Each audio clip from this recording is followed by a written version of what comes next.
في غابة خضراء جميلة كانت الحيوانات تعيش في سلام. الأرانب تلعب والغزلان تتري والطيور تغني. في أحد الأيام ظهر الثعلب المعروف بمكره وخداعه. قال الثعلب لنفسه وهو يبتسم بخبث: أنا ذكي جدا، لماذا أبحث عن طعام بينما يمكنني خداع الآخرين ليعطوني ما أريد؟ وبالفعل ذهب الثعلب إلى الأرنب وقال له: صديق الأرنب، هناك نمر قادم للغابة، الأفضل أن تعطيني الجزر وسأحميك. خاف الأرنب ووافق فوراً. ضحك الثعلب وهو يأكل الجزر قائلاً: يا له من أرنب ساذج. ثم ذهب إلى السنجاب وقال: أنت تحتاج إلى مكان آمن، أليس كذلك؟ أعطني مكسراتك وسأبني لك حصنا. صدق السنجاب الكذبة وأعطاه ما عنده.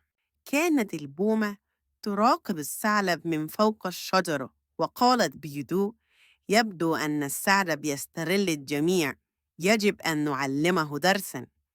جمعت البومة جميع الحيوانات وقالت: لدينا خطة بسيطة، عندما يأتي الثعلب بخدعة جديدة نرد عليه جميعا ونقول: كفى خداعا. وافق الجميع بحماس. في اليوم التالي حاول الثعلب أن يخدع القنفذ، لكن القنفذ صرخ: كفى خداعا أيها الثعلب الماكر. ثم خرج الأرنب والسنجاب وجميع الحيوانات وقالوا بصوت واحد: كفى خداعاً، لقد انكشفت خطتك أيها الماكر. تفاجأ الثعلب وقال: أنا فقط كنت أمزح. قالت البومة بحزم: الخداع ليس مزاحاً، إذا أردت العيش بيننا فعليك أن تكون صادقاً. خفض الثعلب رأسه بخجل وقال: أنا آسف، لقد كنت مخطئاً، أعدكم أن أكون صادقاً من الآن فصاعداً. متعلم إيه من القصة يا حبايبي؟ متعلم إن الخداع قد ينجح مرة ولكنه لا يدوم. الصدق والتعاون هما طريق الثقة والمحبة.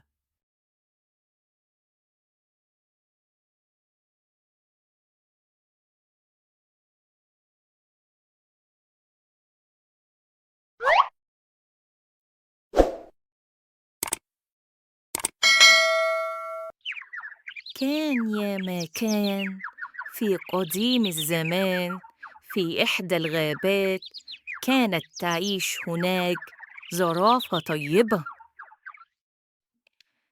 كانت الحيوانات تتجنب الزرافة ولا تتحدث معها، ذلك بسبب طول قامتها وضخامة حجمها. وأحياناً عندما كانت تسير الزرافة كانت تدوس على الأزهار دون قصد، فشعرت صغار الحيوانات بالغضب منها وقررت مقاطعتها. حزنت الزرافة كثيراً وحاولت مراراً مصالحة الحيوانات، ولكن دون جدوى. وفي يوم من الأيام، بينما كانت الزرافة تأكل أوراق الأشجار، رأت عاصفة تقترب من بعيد، ولم تراها الحيوانات الأخرى بسبب قصر قامتها. فصاحت الزرافة الطيبة لكي تحذر حيوانات الغابة. قالت: أيها الحيوانات، اختبئوا، هناك عاصفة قادمة. استجابت لها الحيوانات وظلت تجري يمينا ويسارا، كل حيوان يحاول الذهاب إلى جحره. وعندما مرت العاصفة أدركت الحيوانات أنها كانت مخطئة في حق الزرافة، فصارت تعتذر منها. قصة الذئب والفراط السبعة. ذات مرة عاشت هناك ماعز مع أطفالها الخراف السبعة بالقرب من الغابة، وكانت تحب أطفالها كثيرا وتهتم بهم. في أحد الأيام كانت الأم خارجة لكي تجمع الطعام لأطفالها، وقالت لهم: يا أطفال، أنا ذاهبة إلى الغابة لإحضار الطعام، لا يجب أن تتشاجروا ولا تفتحوا الباب لأي شخص سواي، لأن الذئب دائما ينتظر فرصة لإيذائنا. ثم قبلت الأم أطفالها وودعتهم وذهبت. كان الذئب ينتظر بالفعل رحيل الأم، وذهب إلى كوخ الخراف وطرق على الباب.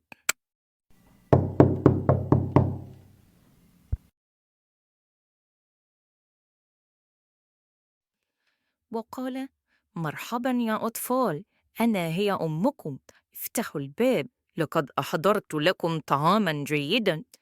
لكن كان الأطفال أذكياء، وقد تعرفوا على صوت الذئب وقالوا: أيها الذئب الشرير، لا تحاول أن تخدعنا، إن صوتك خشن وصوت أمي ناعم. ذهب الذئب إلى الطاحونة وأخذ حفنة من الدقيق لكي يصبح صوته ناعم، ثم عاد مرة أخرى وطرق الباب وتحدث بصوت ناعم وقال: أيها الأطفال، افتحوا الباب، أنا هي والدتكم، هيا أسرعوا. ولكن الأطفال كانوا أذكياء واختلسوا النظر بحذر من تحت الباب، فوجدوا أن قدم الذئب سوداء. فقالوا: أيها الذئب الشرير، هيا ابتعد من هنا، إن قدمك سوداء وقدم أمنا بيضاء. فكر الذئب في خطة أخرى، فذهب إلى الخباز وطلب منه أن يضع الدقيق على قدميه حتى تصبح بيضاء. ثم عاد إلى البيت وطرق الباب مرة أخرى وقال: افتحوا يا صغاري، أنا أمكم الحبيبة.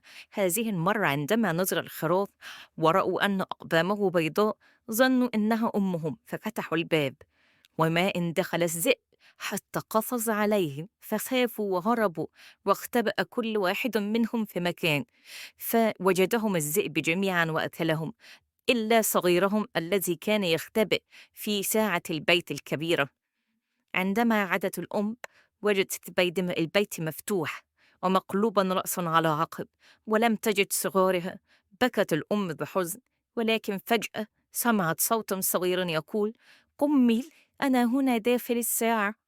أخرجته الأم وسألته عما حدث، فحكى لها القصة كاملة. خرجت الأم بسرعة للبحث عن الذئب، فوجدته نائما تحت الشجرة، وبطنه كانت ما زالت تتحرك، ففهمت أن صغارها ما زالوا أحياء. بسرعة أحضرت الأم مقص وخيط وإبرة، ثم فتحت بطن الذئب بحذر، وأخرجت الخراف الستة الواحد تلو الآخر، ثم ملأت بطن الذئب بالحجارة الثقيلة وخيطت بطنه جيدا. عندما استيقظ الذئب شعر بالعطش الشديد، فذهب إلى البئر لكي يشرب، ولكنه لم يستطيع التوازن بسبب الحجارة الثقيلة، فسقط في البئر ولم يخرج أبدا. فرحت الأم مع صغارها وعاشوا بسعادة وأمان، متعلمين درسا مهما: لا يجب أن يثقوا بأي شخص غريب، وعليهم دائما أن يستمعوا لنصائح أمهم.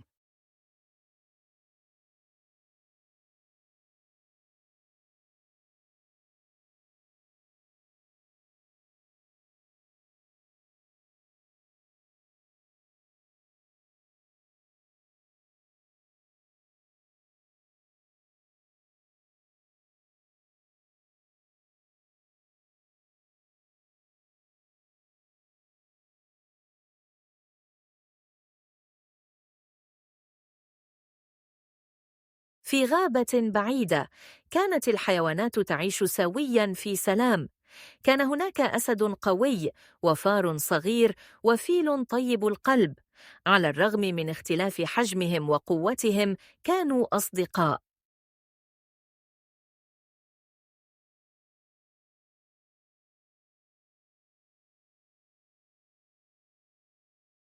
ذات يوم جاء طائر صغير إلى الغابة وهو يصرخ قائلاً: مساعدتكم مطلوبة، هناك مشكلة كبيرة في الجبال. فزع الجميع وسأله الأسد: ماذا حدث؟ قال الطائر: حجر ضخم سقط من الجبال وسد طريق المياه إلى الغابة، ونحن بحاجة إلى كل الحيوانات للمساعدة في إزالته قبل أن تنقطع المياه عن الغابة. اجتمع الجميع بسرعة وبدأوا التفكير في كيفية حل المشكلة. قال الأسد: أنا قوي، سأدفع الحجر بمفردي. لكن الفيل قال: أنت قوي، لكن هذا الحجر أكبر من أن تحركه بمفردك. نحن بحاجة للعمل سوياً. قال الفأر: يمكنني أن أساعد أيضاً، سأدخل بين الصخور وأبحث عن طريقة لدفعها من الداخل. فكر الجميع في الفكرة وقرروا التعاون معاً. بدأ الأسد باستخدام قوته لدفع الحجر قليلاً، بينما كان الفيل يثبت مكانه ويزيد الضغط عليه. في الوقت نفسه كان الفأر يحاول تحريك الصخور الصغيرة من الداخل، بينما كان الطائر يطير فوقهم ويعطيهم التعليمات. بالتعاون بين الجميع تمكنوا من تحريك الحجر الكبير تدريجياً حتى أزالوه تماماً عن الطريق وأعادوا تدفق المياه إلى الغابة. في النهاية جلس الجميع معاً تحت الأشجار واحتفلوا بما حققوه. قال الأسد مبتسماً: لقد تعلمت اليوم أن القوة ليست في الحجم أو القوة الفردية، بل في التعاون والعمل معاً. وأجاب الفيل: صحيح، عندما نعمل كفريق يمكننا تحقيق أشياء عظيمة. الرسالة: التعاون بين الجميع هو مفتاح النجاح، سواء كنا كباراً أو صغاراً. إذا عملنا معاً يمكننا تحقيق المستحيل.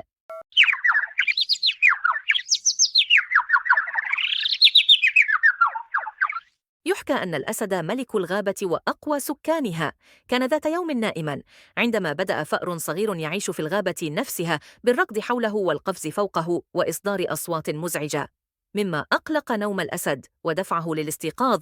وعندما قام الأسد من نومه كان غاضباً، فوضع قبضته الضخمة فوق الفأر وزمجر وفتح فمه ينوي ابتلاع الفأر الصغير بلقمة واحدة. صاح الفأر عندها بصوت يرتجف من الخوف، راجياً أن يعفو الأسد عنه، وقال: سامحني هذه المرة، فقط هذه المرة ولا غيرها يا ملك الغابة، وأعدك ألا أعيد فعلتي هذه مجدداً، وألا أنسى معروفك معي، وكذلك أيها الأسد اللطيف، فمن يعلم، فلربما أستطيع رد جميلك هذا يوماً ما. ضحك الأسد من قول الفأر وتساءل ضاحكاً: أي معروف يمكن أن يقدمه فأر صغير مثلك لأسد عظيم مثلي؟ وكيف يمكنك مساعدتي وأنا الأسد ملك الغابة وأنت الفأر الصغير الضعيف؟ قرر الأسد أن يطلق سراح الفأر لمجرد أنه قال له ما أضحكه، فرفع قبضته عنه وتركه يمضي في شأنه. مرت الأيام على تلك الحادثة إلى أن استطاع بعض الصيادين المتجولين في الغابة أن يمسكوا بالأسد ويربطوه إلى جذع شجرة، ثم انطلقوا ليحضروا عربة كي ينقلوا الأسد فيها إلى حديقة الحيوانات. وعندما كان الصيادون غائبين يبحثون عن العربة، مر الفأر الصغير مصادفة بالشجرة التي كان الأسد مربوطاً بها، ليرى الأسد وقد وقع في مأزق لا يحسد عليه. فقام الفأر الصغير بقضم الحبال التي استخدمها الصيادون لتثبيت الأسد وأسره، حتى قطع تلك الحبال جميعها محرراً الأسد. ثم مضى الفأر بعدها متبختراً وهو يقول بكل سعادة: نعم، لقد كنت محقاً. يستطيع فأر صغير مساعدة أسد عظيم مثلي، فالمرء يقاس بفعله لا بحجمه، ولكل منا عازته في هذه الحياة. مهما على شأنك في الحياة ما زلت تحتاج إلى المساعدة. ازيكم يا حبايبي؟ عاملين ايه؟ ان شاء الله هنحكي النهارده قصة الأرنب الكريم. ان شاء الله هتعجبكم جدا. يلا بينا. في إحدى الغابات عاشت عائلة الأرانب في بيت سوية في سعادة وأمان.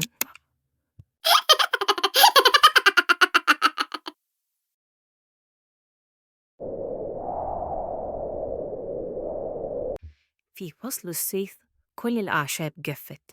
عائلة الأرانب كانوا جعانين جدا وما كانوش لاقيين أي حاجة ياكلوها. الأب فكر وقرر إنه يمشي بعيد عشان يبحث عن طعام لعائلته. أخبر الأرنب عائلته وأخذ يستعد للرحيل. فخرج الأب وأخذ معه حقيبة قديمة عشان يجمع فيها أي طعام يصادفه في الغابة.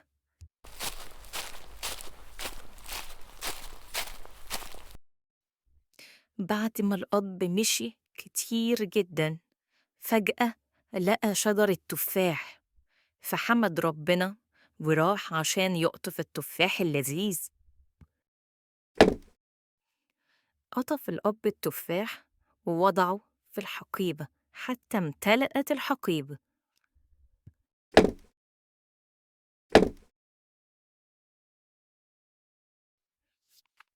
في طريقه للعودة صادف الأرنب قنفذ، فسأله الأرنب: كيف حالك؟ فأجاب القنفذ: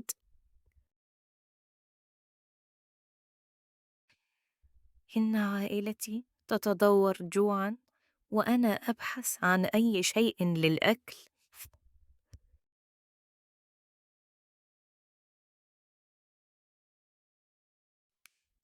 بدون أي تردد أعطى الأرنب من التفاح إلى القنفذ ما يكفيه ويكفي عائلته، ثم واصل طريقه. وفي طريقه صادف الأرنب السلحفاة، فسألها الأرنب: كيف حالك؟ فأجابت السلحفاة: أبحث عن شيء للطعام منذ الصباح ولكن دون فائدة.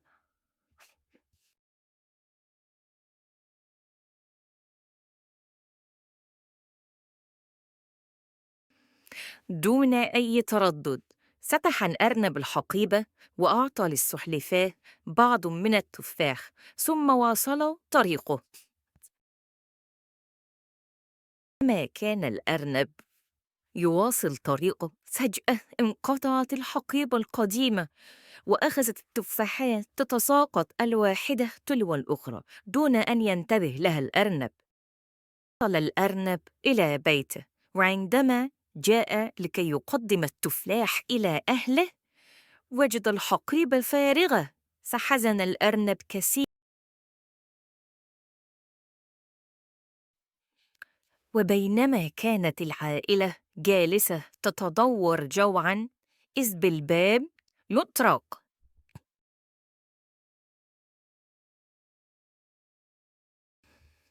تفاجأوا بالسلحفاة تحمل ملفوفة وبالقنفذ يحمل سلة من الفطر، فقد جاءوا لكي يردوا الجميل إلى الأرنب. وهكذا أكل الجميع ولم يبق أي أحد جائعاً.